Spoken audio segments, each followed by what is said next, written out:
Hello everyone. I'm so glad to have this opportunity of sharing the word with you. Now you're used that every evening we share the word, in the evening fellowship. So I believe that you'll be blessed by having this moment of receiving the word of God.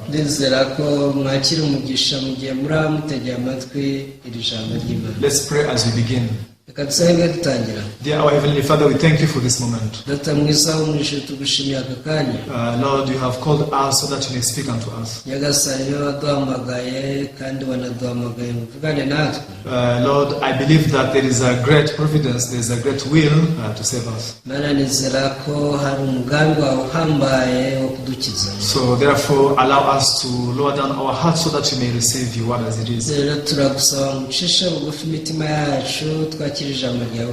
There might be many people who will be listening to this word from different places.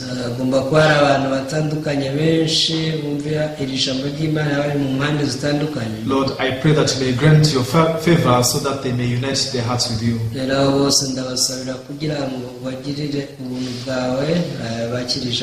Please guide us from the beginning up to the end. We thank you, Father.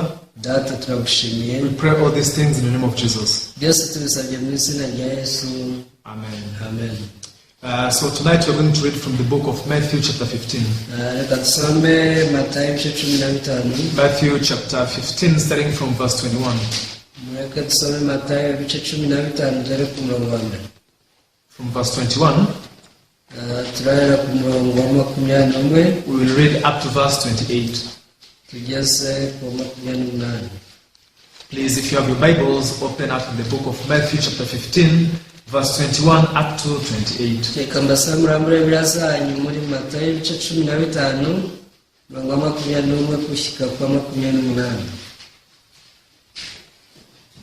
Then Jesus went out from there and departed to the region of Tyre and Sidon. And behold, a woman of Canaan came from the region and cried to him, saying, Have mercy on me, O Lord, son of David, my daughter is severely demon-possessed.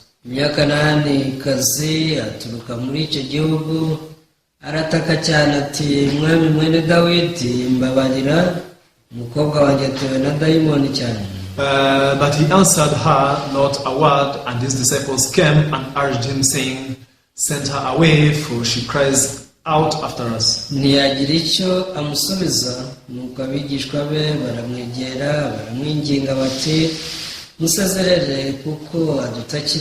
But he answered and said, I was not sent except to the lost sheep of the house of Israel.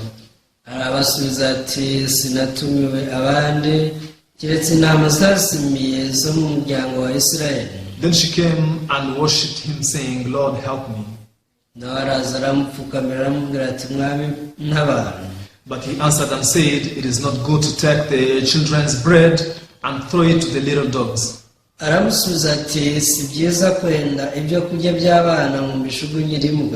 And she said, Yes, Lord, yet even the little dogs eat the crumbs which fall from their master's table.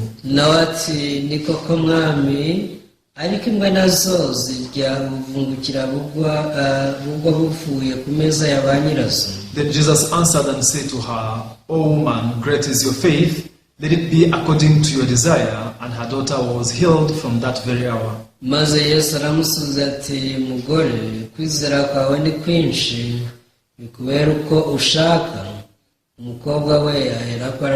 Yes, we have read up to verse 28. Everyone, when you check in the Bible, you can find the heart of God. What is the heart of God to all mankind? The Bible says that God is made of love. That means he loves us so much. We can't compare the love of God to the love of human. Human being can only love you because of a certain condition. Maybe because I need something from you. Or else because maybe you behave well and you are helping me, you are my friend. The The person who always disturbs you, you cannot love him.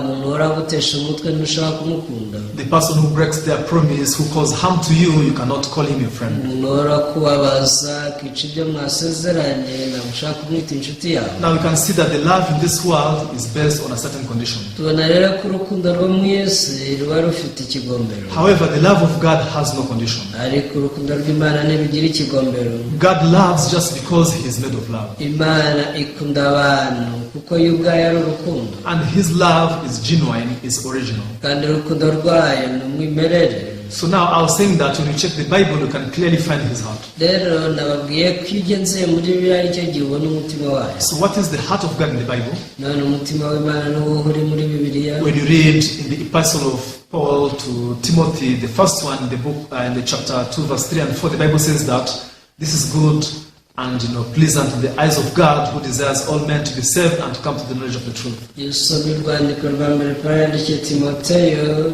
haranditse ngo ibi ni byo byiza kandi byemerwa imbere y'Imana umukiza wacu, bishaka ko abantu bose bakizwa bakamenya ukuri. So the Bible says God desires all men to be saved and to come to the knowledge of the truth. biravuga Imana ishaka abantu bose bakizwa bakamenya ukuri. This is his will.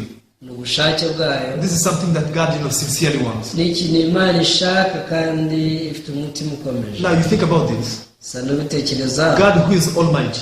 Imana ishobora byose. God who is made of love. Imana igizwe n'urukundo cyangwa Imana y'urukundo. Something that God sincerely wants. ikintu iyi Imana ishaka. Do you think it can fail?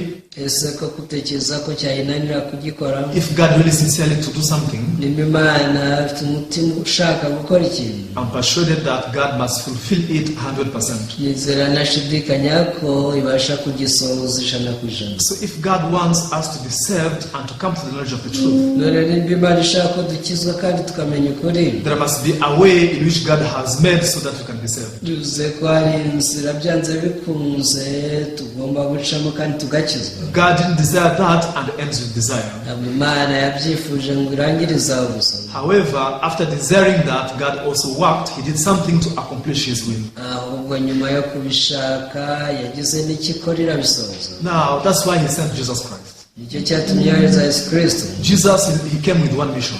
Yesu Kristo yaje afite ubutumwa bumwe. That is to save us from our sin. yashaka kudukiza ibyaha. And Jesus, he did it perfectly. kandi Yesu ibyo yarabikoze abikora neza mu buryo butunganye. By dying and shedding his blood at the cross. ubwo yapfaga akamena amaraso ye ku musaraba. Even Jesus, he was not acting a drama. ntabwo Yesu yari arimo akina ikinamico. However, Jesus, he was paying for the wage of our sin. ahubwo yari arimo yishyurira ibyaha byacu. Because the Bible had said, Bibiliya yaravuze iti, the wage of sin is death. ibihembo by'icyaha n'urupfu. In other words, the payment of sin is death. mu yandi magambo ubwishyu bw'ibyaha ni urupfu. When you go to the store, bigiye mu iduka, let's say for example you want to buy this pen. twibaze ko dushaka kugura ikaramu nk'iyi. Now from the seller, what they need is only money. umucuruzi icyo aba akeneye ni amafaranga. If you pay something else on the behalf of money, uramutse ugize ikindi umuha kitari amafaranga, now the seller cannot give you this pen. ntabwo rwose umucuruzi iyi karamu azayiguha. Even if you give like a bunch of, let's say, huge quantity of maybe leaves or grass. nubwo wazana igipfunyika cy'ibyatsi byinshi, He cannot give you the pen. ntabwo azaguha rwose ikaramu ye. Even if you bring in a lot of stones, nubwo wazana amabuye menshi cyane, he can't give you the pen. ntabwo azaguha ikaramu ye. So now the payment of the pen or the wage of this pen is money. ubwishyu bw'ikaramu ni amafaranga. That's why the Bible says that the wage of sin is death. niyo mpamvu bivuga ngo ubwishyu bw'icyaha nabwo ni urupfu. Sin can only be taken away when death is paid. kuko icyaha gishobora kuvaho igihe urupfu rwishyuwe. Because this is the principle of God. iri ni ihame ry'Imana. Not only today, ntabwo ari uyu munsi gusa, even in the Old Testament it was the same. no mu isezerano rya kera niko byari bimeze. So God said that whenever a person commits sin, Imana yaravuze ngo igihe cyose umuntu akoze icyaha, he should bring a lamb or a goat as a sacrifice for his sin. agomba kwitwaza umwana w'intama akaba igitambo gitambirwa icyaha cye. He should kill it, it should shed blood, and now death has to be given. uwo mwana w'intama agomba kumwica kandi akamena amaraso kugira ngo urupfu ruboneke rwishyurire icyaha cye. Why death? kubera icyo ari urupfu? Because this is the commandment of God. nuko ari itegeko ry'Imana. Now, God has said that only death can be the propitiation of sin. Imana yavuze ko urupfu ari impongano y'icyaha gusa. Now, that's why if you try to pay something else, rero iyo ugerageje kugira ikindi wishyura, sin cannot be taken away. ntabwo icyaha rwose gishobora kuvaho. Now, I was wondering, why did God say like this? nahoze nibaza nise kuki Imana yavuze ibi. Because that is His principle. nuko ari ihame ryayo. Even starting from the Old Testament, uhereye mu isezerano rya kera, God never said that when you commit sin, you can cry. Imana nigeze ibamba nukora ibyaha ngo ujye urira, When you commit sin, you can pray. ngo nukora ibyaha ujye usenga, When you commit sin, you can have fasting. cyangwa nukora ibyaha ujye wiyiriza ubusa. All of those things are good. ibyo byose ntacyo bitwaye. Praying is good. gusenga ni byiza, Giving much offering and having fasting prayer is good. utanze amaturo menshi rwose ukiyiriza ubusa, ibyo ni byiza. But now the problem, they're not meant to be the wage of sin. ariko ikibazo, ibyo ntabwo ari bwo bwishyu bw'ibyaha. So the wage of sin is only death. ibihembo by'icyaha ni urupfu gusa. Starting from the Old Testament uhereye mu isezerano rikuru up to the Revelation, kugeza mu byahishuwe, up to the ends of the world. aho isi izarangirira. So the wage of sin has always and will always be only death. buri gihe ibihembo by'icyaha ni urupfu gusa. Now that's why when Jesus Christ came into this world, niyo mpamvu ubwo Yesu Kristo yazaga muri iyi si, in order to pay for our sin, yaje kugira ngo yishyurire ibyaha byacu. now Jesus couldn't pay for our sin with anything else. Yesu rero ntabwo yari kwishyurira ibyaha byacu akoresheje ikindi kintu. Jesus had to pay for our sin only giving out death. Yesu yagombaga kwishyurira ibyaha byacu amaze kwitanga agapfa. But now you see something strange. ariko hari ikidasanzwe. Even though Jesus already died at the cross, nubwo Yesu yapfiriye ku musaraba, although he paid his death and shed his blood, nubwo yishyuye urupfu rwe akamena amaraso ye yose, but today people, they still think that they are sinners. na n'uyu munsi hari abantu benshi bagitekereza ko bakiri abanyabyaha. What does it mean? ibyo bivuze iki? It means they don't believe in the ability of the death and crucifixion of Jesus. icyo bivuze ni uko batizera ubushobozi bw'urupfu no kubambwa kwa Yesu. Now it is already more than 2,000 years ago ubu hashize imyaka irenga 2000 since Jesus paid for the wage of our sin. kuva Yesu yishyurira ibyaha byacu. Then after that, Jesus ascended back to heaven, icyo gihe nibwo Yesu yazamuwe mu ijuru, and he will never die anymore. kandi ntazongera gupfa iteka ryose. When Jesus will come back to the earth, ubwo azagaruka muri iyi si, the Bible says that he will be coming to take up the church. bivuga ko azaza aje gutwara abamwemeye cyangwa se itorero. So it's not that the second coming of Jesus, he will be coming to wash our sin once again. ntabwo Yesu azaba agaruwe no koza ibyaha byacu, No, because in the heart of God, he sincerely wanted to save us from our sin. kuko mu mutima w'Imana yifuje kudukiza ibyaha. Now, by seeing the death of Jesus at the cross, ubwo yabonaga urupfu Yesu apfiriye ku musaraba, God was satisfied. Imana yaranyuzwe. And now God allowed Jesus Christ to ascend back to heaven. Imana Yesu yahamagara Yesu ngo yisubire mu ijuru. One day I imagined this. umunsi umwe naje gutekereza, Let's say, for example, yes, Jesus died for us at the cross, reka tweze ko Yesu yapfiriye ku musaraba, but now his death could not save us from our sin. ariko urupfu rwe ntirubashe kudukiza ibyaha. Do you remember the will of God? ese muri ku bushake bw'Imana, God desires all men to be saved and to come to the knowledge of the truth. Imana ishaka abantu bose bakizwa bakamenya ukuri. Now, what if the crucifixion of Jesus could not save us from our sin perfectly? tekereza urupfu rwa Yesu rutarabashije kudukiza ibyaha mu buryo butunganye. Do you think God would have allowed him to go back to heaven? ese mutekereza Imana koko yari kumuhamagara ngo asubire mu ijuru? I don't think so. ntabwo ariko mutekereza. God would have said it this way: Imana yari kuvuga iti, hey, you have not saved them from their sin. dore rwose abantu nturabakiza ibyaha byabo, Hey, I love these people. abantu ndabakunda, I want them to go to heaven. nshaka ko bajya mu ijuru. I can't allow you to ascend back before you accomplish your mission perfectly. ntabwo rwose nzakwemera kugaruka mu ijuru keretse umaze gusoza ubutumwa nagutumye. How come you didn't sanctify them perfectly? ese kuki utabejeje mu buryo butunganye? How come you left behind some sins? kubera iki hari ibyaha wabasigiye? God would not have allowed Jesus to go back to heaven if he didn't accomplish that mission. Imana rwose niyo kwemera Yesu gusubira mu ijuru mu gihe ubutumwa yamuhaye atari yakabusohoza. Now, here is what the Bible says.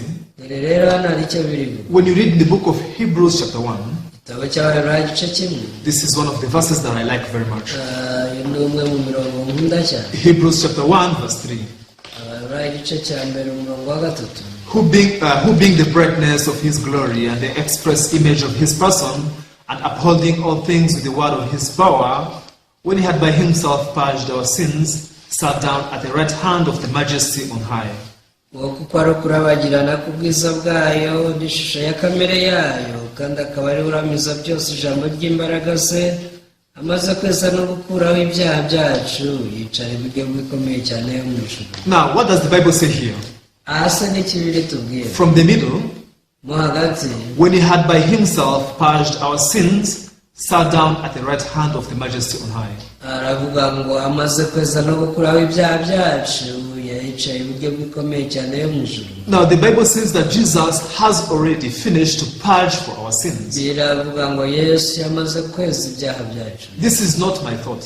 Ibi ntabwo ari byo ntekereza. This is not just my words or my desire. Aya si amagambo yanjye cyangwa ibyo nifuza. However, this is the word of God. This is what the Bible is speaking unto Iri us. ni ijambo ry'Imana, iki ni Imana iri kutubwira. Jesus, having purged all of our sins. Yesu yogeje ibyaha byacu byose. And then the Bible says that he sat at the right hand of the majesty on high. Nyuma amaze kweza ibyo byaha byose, yaragiye yicara iburyo bw'ikomeye cyane yo mu ijuru. Now here the expression of sitting, kwicara hano icyo bivuze, stands for he has already finished his work. ni ukuba kurangiza umurimo we.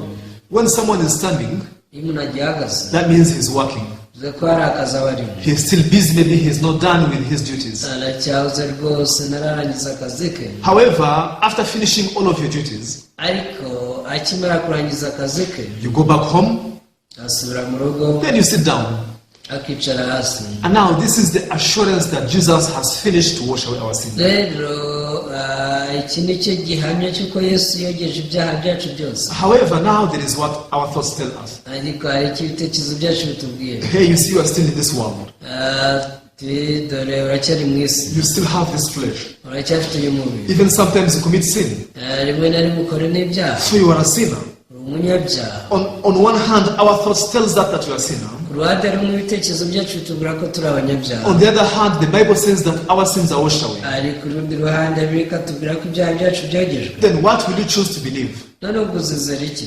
Depending on what you choose to believe, Ushingiye ku byo uzizera, that will determine your fate. nibyo bizerekana igeno ryawe, That will determine where you will go. nibyo bizerekana uzerekeza. Satan is very cunning.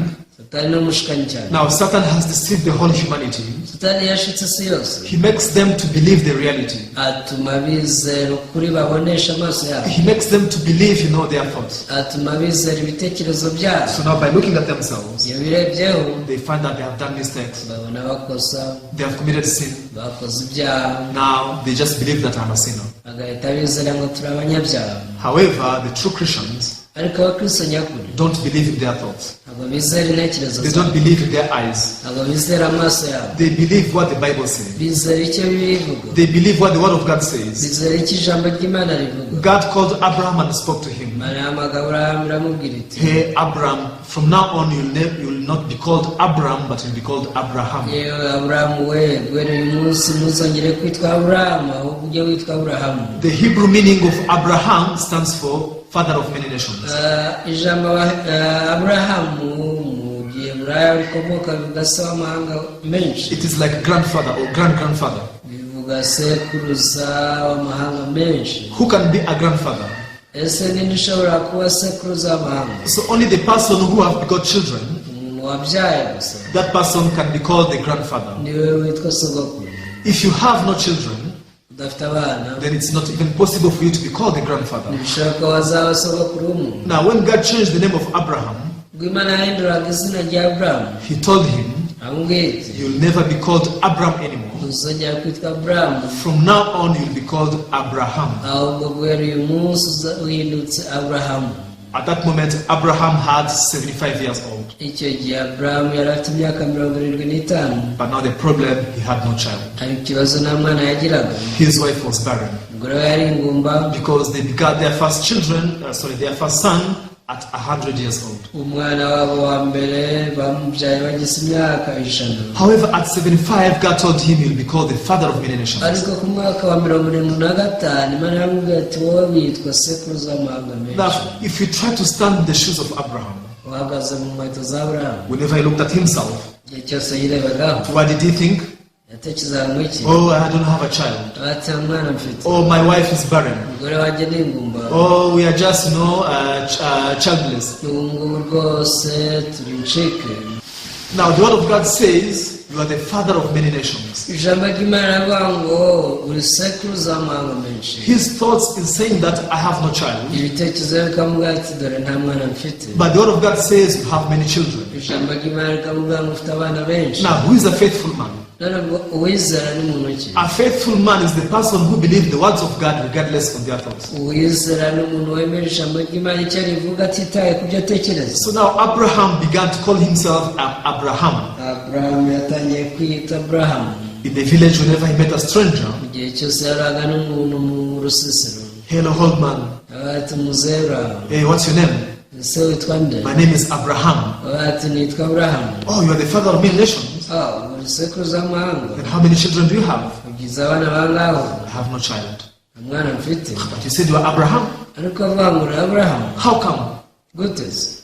I don't know. Nanjye simbizi. This is what God told me. Ariko niko Imana yambwiye. Because I believe in God, Urako nizera Imana. that's why I accept His word more than my thoughts. Nemeye ibyo yambwiye kuruta ibyo ntekereza. This is the faithful man. Uwo ni wo wizera nyine. Now, when you read the book of Genesis chapter 15, Itangira igice 15. we can read here Genesis chapter 15. There is a very important word. Mureke dusome itangira ibice 15 hari ijambo ry'ingenzi. Genesis chapter 15, verse 6. Itangira 15 umurongo wa 6. Now, this is a verse that talks about Abraham. Iyi ni umurongo uvuga kuri Aburahamu. And he believed in the Lord, and he accounted it to him for righteousness. Genesis chapter 15, verse 6. Itangiriro igice ni cya 15 umurongo wa 6. Nuko yizera Uwiteka abimuhaniriza no gukiranuka. So the Bible says, Abraham, he believed in the Lord, and he accounted it to him for righteousness. Ndavuga ngo Aburahamu yizera Uwiteka nawe abimuhanirizwa no gukiranuka. What does it mean that Abraham believed in the Lord? Vuga ko yizeye Uwiteka ni iki? Many people only read, this expression. Abantu benshi barasoma imvugo gusa. Abraham believed in the Lord, Aburahamu yizeye Uwiteka. and it was accounted to him for righteousness. Hanyuma Uwiteka nawe ibyo abimuhaniriza no gukiranuka. Now here we have to know the process of faith. Tugomba kumva neza inzira yo kwizera. How did he come to believe in the Lord? Ese nubwo yabasha kwizera Uwiteka ate? So that it was accounted to him for righteousness. Uburyo Uwiteka yabibaze no gukiranuka. Do you also want to be righteous? Ese nawe ushaka kuba umukiranutsi? Do you want to believe like Abraham and become righteous? Ushaka kugira kwizera nk'uko Aburahamu ngo ube umukiranutsi? The way Abraham could believe in the Lord. Uko Aburahamu yizeye Uwiteka. First of all, he distrusted his own thoughts. Nuko yabanje kutizera ibitekerezo bye. He forsook his thoughts. Ibitekerezo bye yabishyize ku ruhande. All of his judgment he put aside.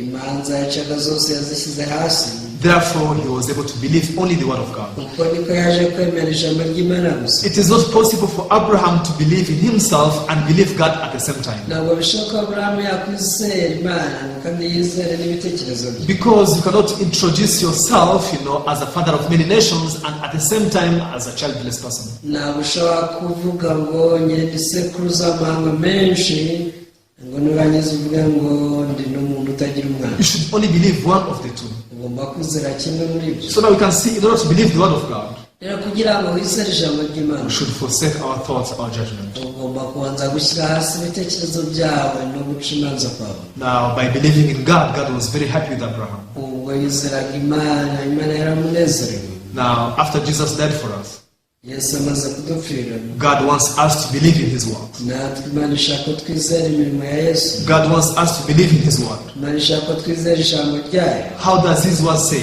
Ese rivuga iki? John chapter 3 verse 16. Yohana 3:16. All people have memorized this scripture. Abantu bose bazi iki cyanditswe mu mitwe. I have met even people who don't go to church, they have memorized this scripture. N'abantu batajya mu rusengero twahuye ariko icyo cyanditswe barakizi. Even many non-Christians, they have memorized this scripture. Yewe n'abatari abakristo icyo cyanditswe bagifashe mu mutwe. For God so loved the world Imana yakunze abari mu isi cyane, that He gave His only begotten Son, yatumye itanga umwana wawe w'ikinege, so that whosoever believes in Him kugira ngo umwizera wese should not perish, atarimburwa but have everlasting life. ahubwo ahabwa ubugingo buhoraho. Everyone, the Bible is very simple. Bibiliya ibyayo biroroshye cyane. And the word of God is very clear. N'ijambo ry'Imana riba ritomoye. So that whoever believes in him riravuga ngo umwizera wese should not perish, byakozwe rwose kugira ngo atarimbuka, but have everlasting life. ahubwo ahabwa ubugingo buhoraho. So whoever believes in Jesus bivuze ngo uwizera Yesu wese cannot perish. ntashobora kurimbuka. If you think that you can perish, niba ugitekereza ko warimbuka, that means you don't believe in Jesus. bivuze ko utizera Yesu. You believe in your thoughts that tell you that you believe in Jesus. burya wizera ibitekerezo byawe bikubwira ngo wizera Imana. However, according to the Bible, ariko ugendeye kuri Bibiliya, those who believe in Jesus abizera Yesu should not perish, ni abantu badashobora kurimbuka, but now should have everlasting ni life. abantu bafite ubugingo buhoraho. Now, there is something very sad.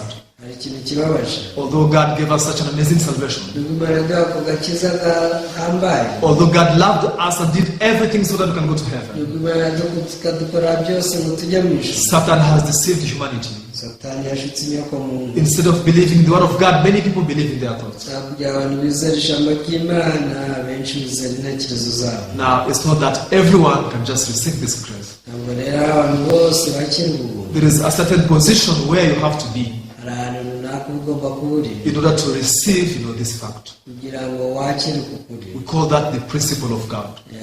Iryo tugita ihame ry'imikorere y'Imana. Now, even in this world, also there are many principles. muri iyi si naho hari amahame yayo. Let me just give you an example. kambaho urugero. Water boils at 100 degrees centigrade. ubundi amazi abira kuri degere celsius ku kigero cy'ijana. Now, let's say now, if the fire now has warmed up to 99 degrees centigrade, reka twibaze ko amazi yashyushye agashyushywa n'umuriro ariko akagera kuri degere 99. this water cannot boil. ntabwo rwose ashobora kubira. Water can only boil when the temperature has reached 100 Celsius centigrade. amazi atangira kwibirindura iyo ageze kuri degere 100 ku kigero cya celsius. Water freezes, at 0 degrees centigrade. ku rundi ruhande amazi ashobora guhinduka urubura iyo ageze kuri degere celsius ikigero kuri 0. Even if the refrigerator is very cold. nubwo firigo yaba ikonje cyane. But now the temperature, let's say it is like 7 or 6 degrees centigrade. ariko ubushyuhe buramutse bugeze kuri degere 6 cyangwa 7, This water will not freeze.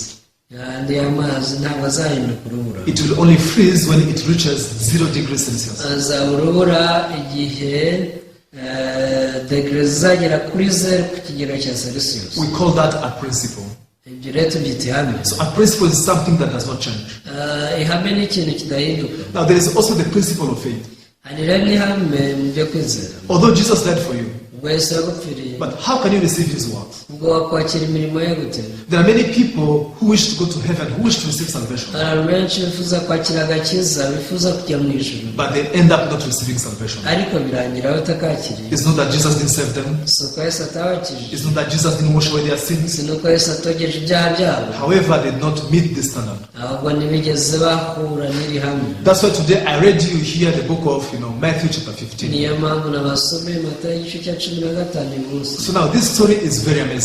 iyi ni inkuru itangaje. There is this woman called a Canaanite woman. hari umugore w'Yesu umunyakananikazi. In the book of Matthew chapter 15, igihe muri Matayo 15, now she had her daughter, who was very sick. umugore wari afite umukobwa we arwaye cyane. I think she was maybe demon possessed. ntekereza ko yari yafashwe n'abadayimoni. Now she went to Jesus because she wanted Jesus to help her. yirukiye kuri Yesu yifuza ko yamufasha. However, the Jesus I thought is different from the Jesus I saw here in the book of Matthew chapter 15. ariko Yesu natekereje atandukanye n'uwo nabonye hano muri Matayo 15. Because here Jesus was very cold.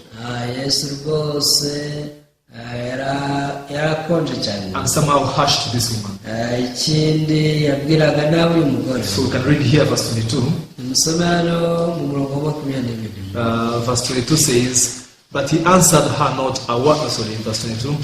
And behold, a woman of Canaan came from at a region and cried out to him, saying, have mercy on me, O Lord, son of David, my daughter is severely demon-possessed. Umunyakananikazi aturuka muri icyo gihugu arataka cyane ati, mwami mwene Dawidi mbabarira, umukobwa wanjye atewe na dayimoni cyane. But he answered her not a word. ntiyagira icyo amusubiza. What does it mean? Bivuze iki? Now, this woman, sincerely pleaded with Jesus. Umugore rwose yingitse Yesu n'umutima ukomeje. Hey, my daughter is demon possessed. Ati umukobwa wanjye atuwe na dayimoni. Now, please give me your grace. Ndakwinginze ngirira ubuntu. Help me healing her. Fasha umukize. But now, Jesus just remained silent. He did not reply back to her. Ariko Yesu rwose ntiyagize ikintu na kimwe amusubiza. If it were you, how would you think? Ese yaba wari gutekereza ute? If I try to speak to someone, ndamutse ngerageje kuvugisha umuntu, they listen but they don't reply back, akanyumva ariko ntansubize, I consider that this person has despised me. icyo gihe ndabona umuntu yansuzuguye. Why is he looking down on me? Ese kubera icyo ansuzugura? He heard me. Yanyumvishe.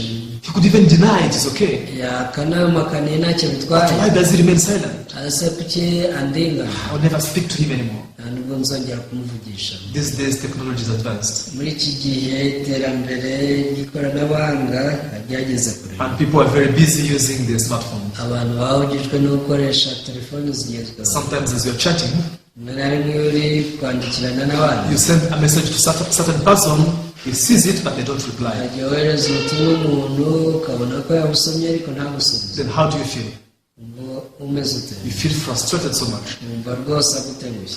How can he despise me this much? Urabona se niba utansuzugura birakagenda. Now you'll be very angry. Urarakara.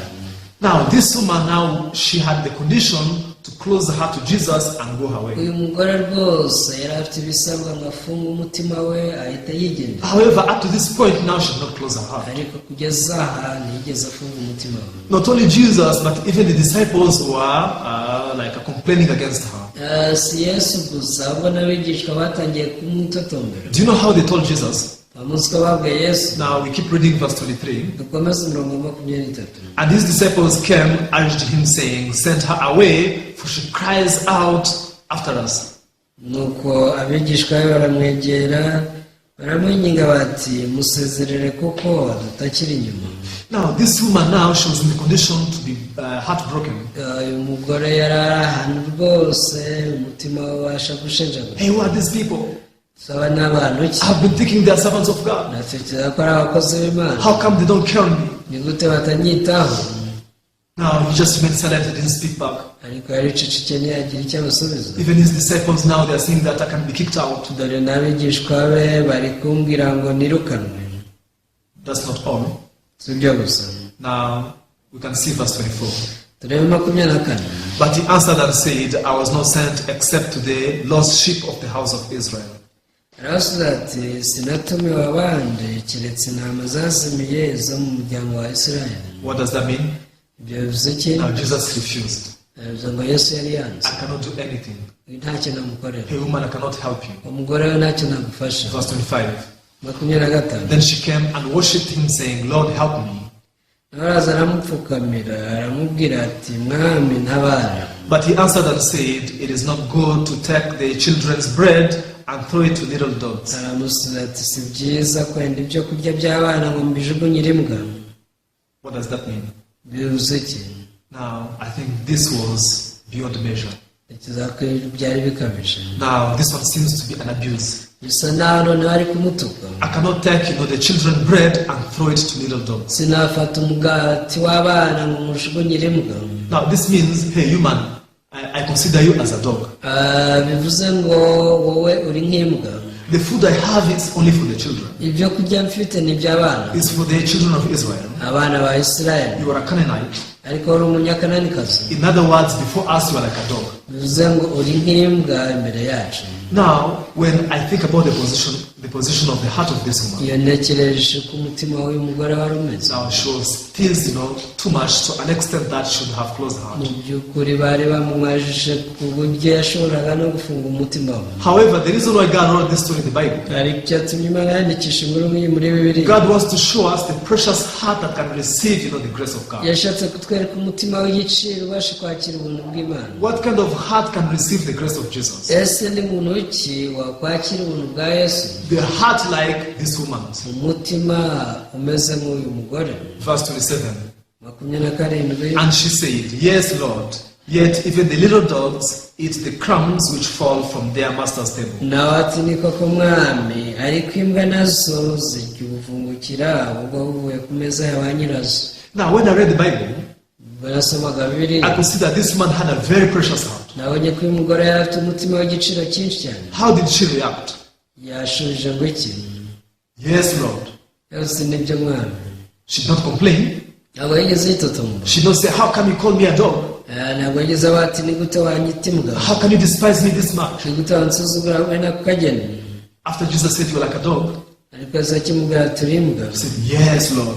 Yavuze ati nibyo koko. But even the dogs also eat the crumbs that fall from their master's table. Gusa mwami, imbwa nazo zirya ubuvungukira buba buvuye ku meza ya ba nyirazo. Now Jesus could see something very precious in the heart of this woman. Yesu yahise abona ikintu kidasanzwe muri uyu mugore. 28. 28. Then Jesus answered and said to her, O woman, great is your faith, let it be according to your desire. And her daughter was healed from that very hour. Maze Yesu aramusubiza ati, mugore, kwizera kwawe ni kwinshi bikubere uko ushaka. Umukobwa we aherako arakira. So now Jesus was happy with the faith of this woman. Yesu yanezerewe kwizera uyu mugore yari afite. Even the Bible is very amazing. Bibiliya iratangaje. Now this woman, she accepted, yes, I'm a dog. Uyu mugore yaremeye ati ni koko ndi imbwa. Do you know why she believed like this? Ntamuzi impamvu yabyizeraga. Because she forsook her thoughts. Nuko yari yajugunye ibitekerezo bye. When she looked at herself, Ngo yirebaga, she could think, I'm a human being. yashobora gutekereza ati ngende umuntu. I have the human rights. Nanjye mfite uburenganzira bwanjye nk'umuntu. But now Jesus says that I'm a dog. Ariko Yesu aravuga ngo ndi imbwa. The word of Jesus is more valuable than what I think. Gusa ijambo rya Yesu rifite agaciro kuruta ibyo ntekereza. So if Jesus says that I'm a dog, Mba Yesu avuze ko ndi imbwa, then I'm a dog.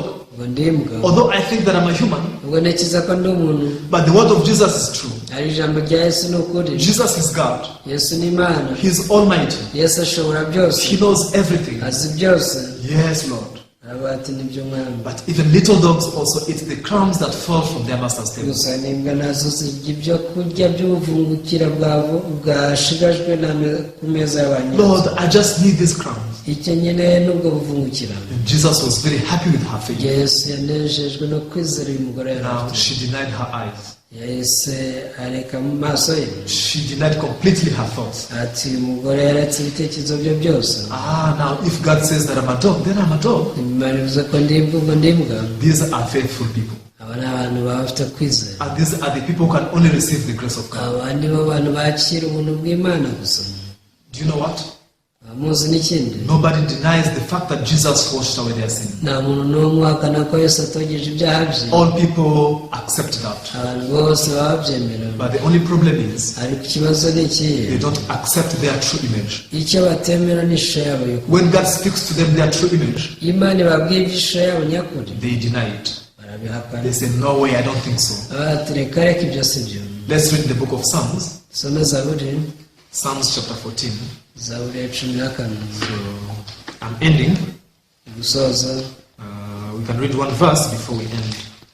Dusome umurongo dusoza. So please open Psalms chapter 14, verse 2 and 3. Zaburi ya 14 umurongo wa 2 n'uwa 3.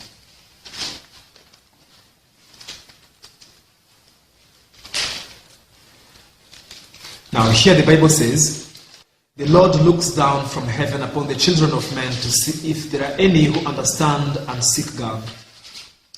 Iteka yarebye abantu ari mu ijuru kugira ngo amenye yuko harimo abanyabwenge bashaka Imana. They have all turned aside. They have together become corrupt. There is none who does good, no, not one. Bose barayobye, bose bandurijwe hamwe, ntawe ukora ibyiza n'umwe. So now this is the judgment of God. Uko niko Imana yaciye urubanza. When God looked down upon the children of men, Imana yitegereje abantu. now the Bible says that He wanted to see if there are any who understand and who seek God. Bivuga ko yabikoze ushaka kureba nimba harimo abafite ubwenge bashaka Imana. Then what did He see? Icyo yabonye ni iki? Verse 3, Umurongo wa 3. they have all turned aside. Bose barayobye. All people have turned aside, Bose barayobye. except no one, Hatavuyemo n'umwe. including you and me. Harimo we nanjye. And also the Bible says they have together become corrupt. Bikavuga ngo bandurijwe hamwe. All people in the world have become corrupt. Abantu bose bo mu isi baranduye. And lastly, there is none who does good, no, not one. icya nyuma ni uko nta n'ukora ibyiza ngo habe n'umwe. What? Ngo iki? The Bible says no one does good. biravuga ngo ntawe ukora ibyiza habe n'umwe. But how come I think that I do good? asa kinekeza ko njye nkora ibyiza. In my life, I find many good things that I have done. mu buzima bwanjye nabonye ibyiza byinshi nakoze. You know, I have helped the poor. nafashije abakene. Sometimes I visited the sick in the hospital. rimwe na rimwe nagiye nsura n'abarwayi. You know, I can enlist so many good things that I have done. nshobora kwandika rwose urutonde rw'ibintu byinshi nakoze byiza. However, when the Lord, looks down, to us from heaven, ariko imana itwitegereje iri mu ijuru. what does He say? ivuga ngo iki? There is none who does good, no, not one. ntawe ukora ibyiza habe n'umwe. Now here there is a conflict. aha rero havuka intambara. There is a conflict between the word of God and what I think. havuka intambara hagati y'ijambo ry'imana n'ibyo ntekereza. Here, many people choose to retain what they think. nyamara hano abantu benshi bahitamo kugumana ibyo batekereza. Therefore, they forsake the word of God. bakareka ijambo ry'imana. Hey, I don't understand. ibi simbyumva. I know many good things that I have done. nzi ibyiza byinshi nakoze. Yes, although it's from the Bible, nubwo ari biri bivuze. but I cannot accept it. ariko ibyo sinabyemera. I'm not evil 100%. ntabwo ndi mubi gusa iteka. I'm not only sinful. ntabwo ndi umunyacyaha gusa. Also, I'm a good person. nanjye ndi umuntu mwiza. On one side, I'm a good person. uruhande rumwe rwose ndi umuntu mwiza. And now, because of that, kubera iyi mpamvu they cannot receive the grace of Jesus. ntibabasha kwakira ubuntu bwa yesu. Now, because of that, ibyo ngibyo they cannot receive the works of Jesus. bituma batakira imirimo yesu yabakoreye. What about this Canaanite woman? hasi umunyakananikazi.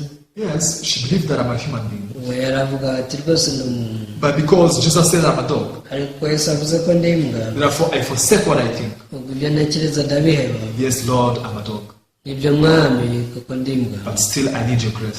ariko ni hahandi nkeneye ubuntu bwawe. So Jesus can only work for the people who have no other way. yesu akorera abantu badafite iyindi nzira. The reason why this woman now, she's stuck on Jesus icyatumye umugore agumana na yesu is because apart from Jesus, she has no other way to heal her daughter. yari azi ko uretse yesu nta yindi nzira afite yakirizamo umwana we. How many ways do you have in your life? wese ufite inzira zingahe? The reason why you despise what Jesus has done, ituma usuzugura ibyo yesu yagukoreye. because you think that you have many ni ways. uko utekereza ko ufite indi nzira. You think God can accept your works. hari indi nzira utekereza imana yakwemeramo imirimo yawe. You think you can keep the commandments and be accepted by God. utekereza ko wubahirije amategeko imana yakwakira. Jesus has not become your only way in your life. yesu ntarahinduka inzira imwe rukumbi ufite mu buzima bwawe. But if Jesus becomes the only way in your life, ariko umunsi yesu azahinduka inzira imwe rukumbi y'ubuzima bwawe. you will believe what He did at the cross. ukuri uzizera ibyagukoreye ku musaraba. You will accept that He washed away all of your sin. uzemera ko yogeje ibyaha byawe byose ubwo yari ari ku musaraba. But then, to whom Jesus can become the only way? ariko se ninde yesu ashobora guhindukira inzira imwe rukumbi? Those who admit Psalms chapter 14 verse 3. ni abamaze kwemera zaburi ya 14 umurongo wa 3. We have all turned aside. bose barayobye. We have together become corrupt. bose bandurijwe hamwe. There is none who does good, no, not one. ntawe ukora ibyiza habe n'umwe.